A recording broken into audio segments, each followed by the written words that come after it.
So இப்போ நான் எந்த வண்டியில் இருக்கேன் அப்படின்னு பார்த்தீங்கன்னா சிட்ரன் C3 ஏர்கிராஸில் இருக்கேன். ஸோ இது வந்து ஒரு பெட்ரோல் மாடல், இது பெட்ரோல் மாடல் மேனுவல் வேரியண்ட் இது.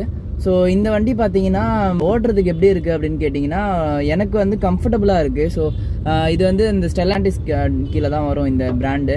ஸோ ஜீப் எப்படி வந்து ஸ்டிஃபான சஸ்பென்ஷன், அதுக்கப்புறமா நல்ல ரைடு குவாலிட்டி, ஹேண்ட்லிங்கு அதெல்லாம் இருக்குமோ, இது சிட்ரன் வந்து ஃபுல் அண்ட் ஃபுல் ப்ளஷ் ரைடாக இருக்குது.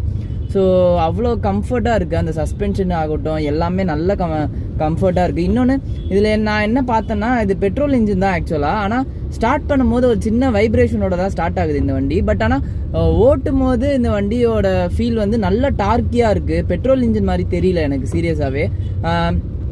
கியர்ஸ் எல்லாமே வெல் சார்ட்டடாக இருக்குது, நல்ல ஒரு ஹையர் கியர்ஸ் போக முடியுது, நல்ல ஸ்பீடாக போகுது, டார்க் நல்லாவே இருக்குது. எனக்கு பெட்ரோல் இன்ஜின் மாதிரியே தெரியல ஃபர்ஸ்ட் பார்க்கும்போது, நான் மறுபடியும் சொல்கிறேன். இது வந்து எனக்கு ஒரு டீசல் இன்ஜின் ஃபீல் தான் வருது. பட் அந்த வைப்ரேஷன் வந்து ஸ்டார்ட் ஆகும்போது இருந்துச்சே தவிர மற்றபடி ரன்னிங்லேயோ இப்போ எந்த வைப்ரேஷன் எதுவுமே கிடையாது. இன்னொன்று இதில் என்ன கொடுத்துருக்காங்கன்னு பார்த்தீங்கன்னா ஒரு சின்ன க்யூட்டாக டிஜிட்டலில் இன்ஸ்ட்ருமெண்ட் கிளஸ்டரும், அதுக்கப்புறம் இந்த ஸ்க்ரீன் இன்ஃபர்டைன்மெண்ட் ஸ்க்ரீனு ஒரு 12.5 இன்ச் இருக்கும்னு நினைக்கிறேன். ஸோ அது எனக்கு ஃபோட்டோஸ்லையும் வீடியோஸில் பார்க்கும்போது எனக்கு அந்த ஸ்க்ரீன் வந்து பார்க்க அவ்வளோவா பிடிக்காது. பட் நேரில் பார்க்கும்போது உண்மையிலே நல்லாயிருக்கு. இன்னொன்று இது C3 கிராஸ்ன்றதுனால இது வந்து ஒரு 7 சீட்டர் மாடல் லையும் கிடைக்கும். பட் ஆனால் இது வந்து ஒரு 5 சீட்டர் மாடல். அதுக்கப்புறம் பார்த்தீங்கன்னா இதில் ஃப்ளாட் பாட்டன் ஸ்டியரிங் வீலு, அதுக்கப்புறமா ஏசி எல்லாமே நல்லாயிருக்கு. பிளாஸ்டிக்ஸ் எல்லாமே ஹார்ட் பிளாஸ்டிக்காக தான் இருக்குது, எங்கேயுமே சாஃப்ட் பிளாஸ்டிக் எங்கேயுமே கிடையாது. ஸோ நம்ம அதே மாதிரி சீட்ஸ் முக்கியமாக ரொம்பவே லெதர் சீட்ஸ் தான், நல்ல கம்ஃபர்டபுளாக குஷனியாக இருக்குது.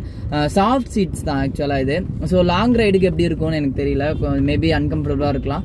இன்னொன்று நல்ல ஒரு பானட் விசிபிலிட்டி இருக்குது, நல்ல ஒரு அப்ரைட்டான சிட்டிங் பொசிஷன் இருக்குது, நல்லாவே ஓட்டுறதுக்கு நல்லாவே ஈஸியாக இருக்குது, ஹேண்ட்லிங் எல்லாமே நல்லா இருக்குது.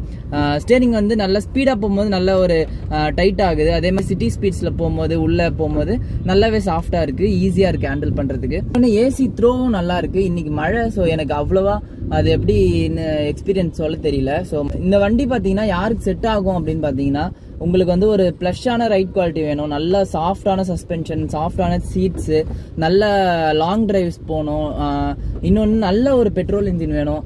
மைலேஜ் ஆக்சுவலாக கொஞ்சம் கம்மியாக தான் கிடைக்கும். பட் ஆனால் நல்ல இன்ஜின் நல்லாயிருக்கும், நல்லா பெர்ஃபார்மன்ஸாக ஓட்டணும்னு நினச்சா கூட இந்த இன்ஜினை நல்லா நம்ம வந்து பெப்பியாக ஓட்ட முடியும் இந்த இன்ஜின். ஆக்சுவலாக ஜீப்பில் இருக்க அந்த ஸ்டிஃபான சஸ்பென்ஷன், அதுக்கப்புறம் அதோட DNA வேணாம், எனக்கு வந்து கம்ஃபர்டபுள் தான் முக்கியம் அப்படின்னு நினைக்கிறவங்களுக்கு இது நல்லாவே செட் ஆகும்.